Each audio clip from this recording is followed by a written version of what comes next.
Jim Jones just cannot stay out of drama. The Harlem rapper is back at it again, shaking the internet with another round of chaos.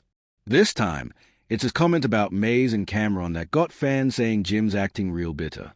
Every time it seems like he's ready to chill, he throws another jab that drags everybody right back into the mix. On a recent podcast, Jim started talking about fake love in Harlem and how people switch up when the lights come on. But here's the wild part. Nobody even mentioned any names. Jim just jumped out the gate himself, saying, "You see Maze and Cam? They not the same? Them boys Hollywood now." And the second he said it, the internet lost its mind. People instantly started roasting him, saying, "Here he goes again, talking about Maze and Cam instead of dropping music."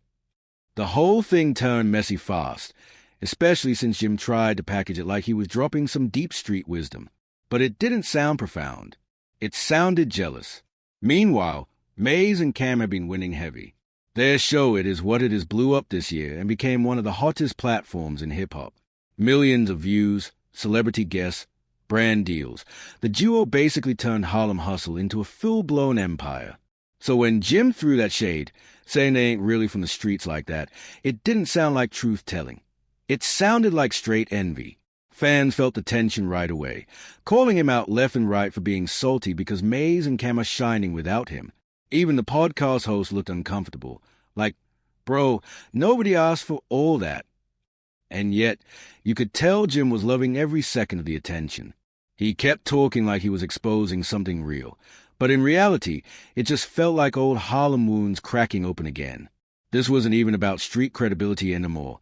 It was about pride, legacy, and who really holds Harlem's crown right now. One thing for sure, Jim's words got the whole city buzzing again. And the craziest part? Maze and Cam didn't even have to clap back. Their success is loud enough to do all the talking for them. But Jim just couldn't let it go. He kept doubling down like he had something to prove, refusing to back off even as the backlash grew louder. Then he dropped the line that blew everything up. He said, "I'm just saying, not everybody who talked tough was tough. Some people grew up around real dudes and borrowed the aura." That one sentence lit the internet on fire. Fans flooded the comments accusing Jim of talking about himself, saying he was projecting his own insecurities. And let's be real, out of the three Harlem legends, Jim's always been the one carrying the biggest chip on his shoulder. This beef ain't new. It's been simmering for years. Jim's been throwing slick shots at Maze and Cam ever since the Dipset dynasty started cracking. Back in Harlem's golden era, these three were untouchable. Maze was a smooth hitmaker with radio on lock. Cam was a mastermind and fashion icon. And Jim was a loud muscle, the self-proclaimed street general. Together, they built the Harlem blueprint. But time moved on. Maze evolved, showing growth and gaining respect again. Cam flipped into a full-blown media mogul with It Is What It Is. And Jim? He's still out here trying to prove he runs Harlem, like it's still 2003. Now these new comments might just be the breaking point. Because at this stage, Maze and Cam don't even have to respond. Their success already makes Jim look pressed. But Jim couldn't help himself. He jumped online with a rant that felt more like therapy than truth. "I'm extremely happy," he said. "I overcame so much. I became who I am. You wasn't there. You was fanned out begging to come around." He claimed they taught Maze how to rap, ran the whole operation, and painted himself as Harlem's unsung hero. But the internet wasn't buying it. Fans said it sounded more like a man trying to rewrite history than someone celebrating his legacy. And the pattern's crystal clear. Every time Maze and Cam win together, Jim pops up with another Harlem monologue. The shade always comes dressed as wisdom, but it's the same playbook.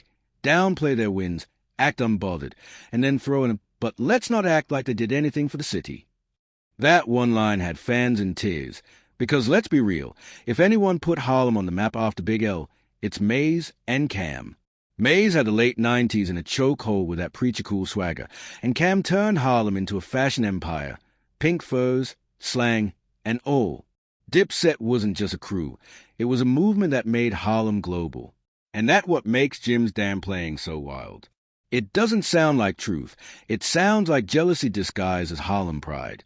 You can feel it in every word. That same old Harlem tension bubbling up again. Except now, the only person keeping it alive is Jim Jones himself. Fans see it clear as day now. Jim's not mad because Mays and Cam switched up.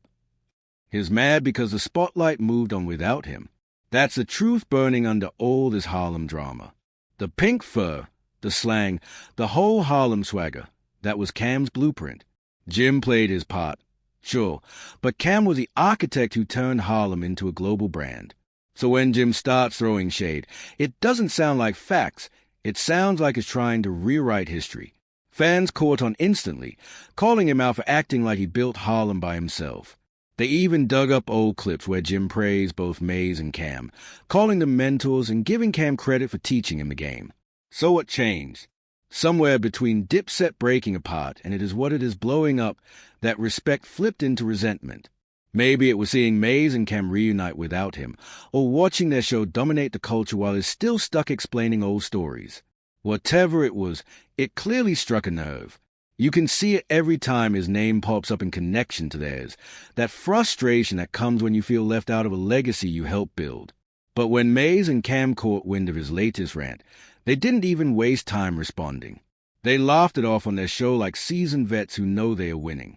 Mays joked, "Some people mad they can't get a seat at the table," and Cam followed up with, "We busy making money, not excuses."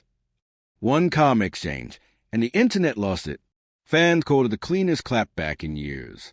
No shouting, no subs, just smooth confidence.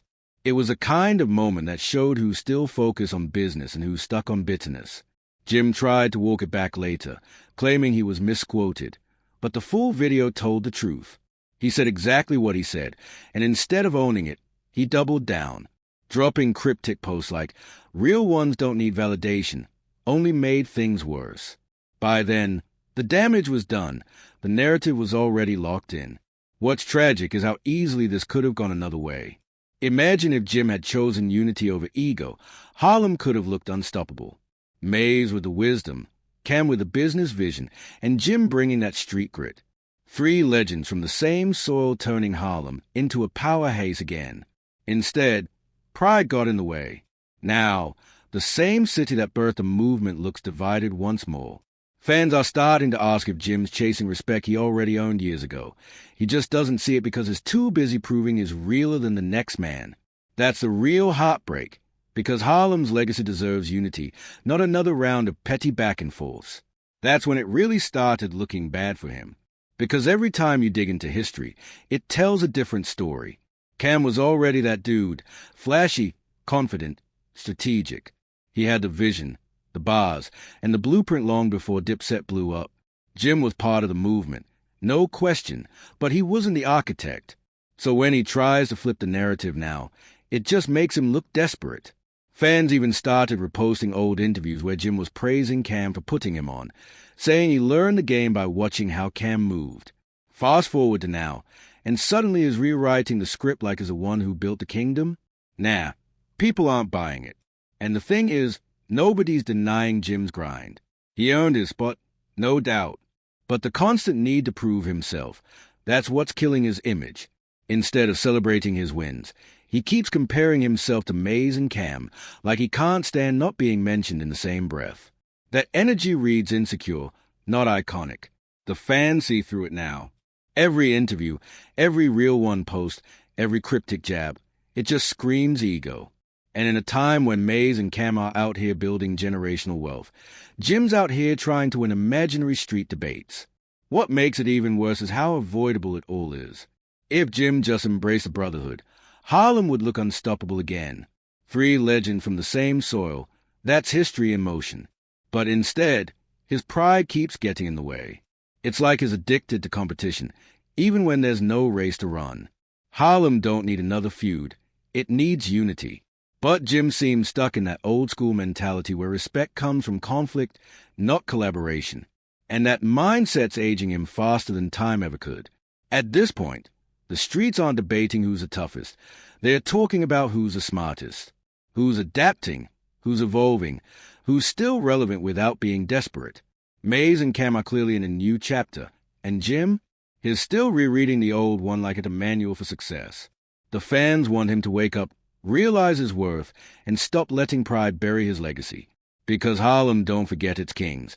It just stops waiting for the ones who refuse to grow. But hey, maybe this is Jim's wake-up call. Maybe he'll finally see that real power doesn't come from talking about the past. It comes from owning the future. Maze and Kem already figured that out. Now it's on Jim to decide whether he wants to be part of Harlem's legacy, or just another chapter in its downfall. And that's what makes this whole situation so tragic, because Jim could have been right there with them. He had the charisma, the image, the hustle. He was a face people recognized, the energy that made Dipset feel alive. But instead of evolving with the times, he let ego turn into envy. Now he's watching Maze and Kem build an empire that could have easily had his name attached to it. They are sitting on million-dollar partnerships, viral moments, and cultural influence, while Jim's out here arguing about who started what 20 years ago. It's like watching someone fumble their own legacy in real time. When you think about it, Harlem always stood for progress, innovation, reinvention, movement. From fashion to slang to music, Harlem sets trends. But Jim's acting like staying stuck in the past somehow keeps him real. The truth is, the realest thing a man can do is grow. Maze and Kem figured that out. They turned their hustle into business, their respect into equity, and their names into brands. Jim, on the other hand, keeps using his platform to prove points instead of making plays. And that's the difference between being relevant and being remembered. Fans aren't blind. They see the potential. They want Jim to win. But he keeps getting in his own way, choosing pride over partnership and emotion over elevation. Every time he throws shade, he shrinks his own light. The irony is, if he just congratulated them and moved smarter, he'd get more respect than any diss ever could. Harlem's watching, and so is the culture. Everyone's waiting to see if Jim finally realizes that growth doesn't erase your roots. It just makes a tree stronger. Because the truth is, legacy ain't about who was realer back in the day. It's about who's still respected when the noise dies down. And right now, Maze and Kem are walking proof that Harlem's story didn't end with Dipset. It evolved. Jim just has to decide whether he wants to be part of that evolution or stay stuck replaying a glory era that everyone else has already outgrown. Attention, but that strategy's starting to backfire hard. The internet ain't buying the tough talk anymore. Every rant just feels like another cry for relevance, another attempt to remind folks he's still part of the conversation. But the sad truth is, he is, just for all the wrong reasons. Instead of headlines celebrating new music or new ventures, it's always about drama, shade, or another bitter interview. The same energy that used to make Jim magnetic now just makes him look desperate. Meanwhile, Maze and Kem are sitting back playing chess while Jim's out here shadowboxing ghosts. They are stacking checks, securing deals, and letting their success speak louder than any diss track ever could. They are not even engaging, and that silence hurts worse than any clap back. Because when you stop getting a reaction, that's when you know you've officially lost the power. Every time Jim throws a jab, they just laugh, make a slick joke on it is what it is, and move on, leaving him argue with himself online. It's wild when you think about it. These are three Harlem legends who once moved as one, shaping culture, sound, and style. They had the streets and the charts in a chokehold. But now, it's like watching one of the generals fight an invisible war while the others build empires. Fans keep saying the same thing. Jim doesn't realize that peace is a new power. Maze and Kem are out here proving that you can stay real and evolve, that maturity don't make you soft, it just makes you smart. At the end of the day, nobody's denying Jim's contributions. His grind, his voice, his impact, it's all stamped in Harlem history. But right now, his fighting time, not rivals. The world moved forward, and if he doesn't catch up, he's going to end up being remembered not for what he built, but for how long he refused to let it go. And that's the real tragedy, watching a Harlem icon slowly turn into his own biggest opponent. Because his Harlem saga is far from over. Every time Jim speaks, it feels like he's chasing ghosts, trying to prove something the streets already decided years ago. Maze and Kem don't need validation. Their wins are the validation. They turned Harlem pride into business, legacy, and influence. Jim, on the other hand, keeps trading his respect for headlines. It's not that he fell off, it's that he never learned to level up. The game evolved, but is still playing by the old rules, mistaking noise for relevance. And that's what fans are seeing clear as day. Every rant, every shady comment, every I'm realer than them speech, it's just digging the hole deeper. Maze and Cam master the art of letting success do the talking, while Jim keeps talking himself out of respect. The silence from those two isn't weakness, it's dominance. When you're winning, you don't have to clap back. The scoreboard does it for you. At this point, Jim's story feels like a warning. Pride can turn kings into clowns if you don't know when to pivot.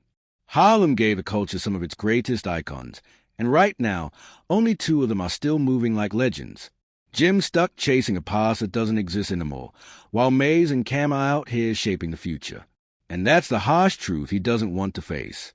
But hey, that's just the reality of the game. Growth ain't loud, it's consistent. The real power move is peace, and the ones who understand it always end up on top. So yeah, maybe Jim's got one more rant in him, but Maze and Cam got empires. And that's the difference between trying to prove you're real and just being real. If you made it this far, make sure to hit that like button, share this video, and drop your take in comments. Is Jim really misunderstood, or is he his own worst enemy? Let's talk about it. And don't forget, the next video on your screen is wild. We're breaking down rappers who expose themselves trying to stay relevant. Trust me, you don't want to miss it.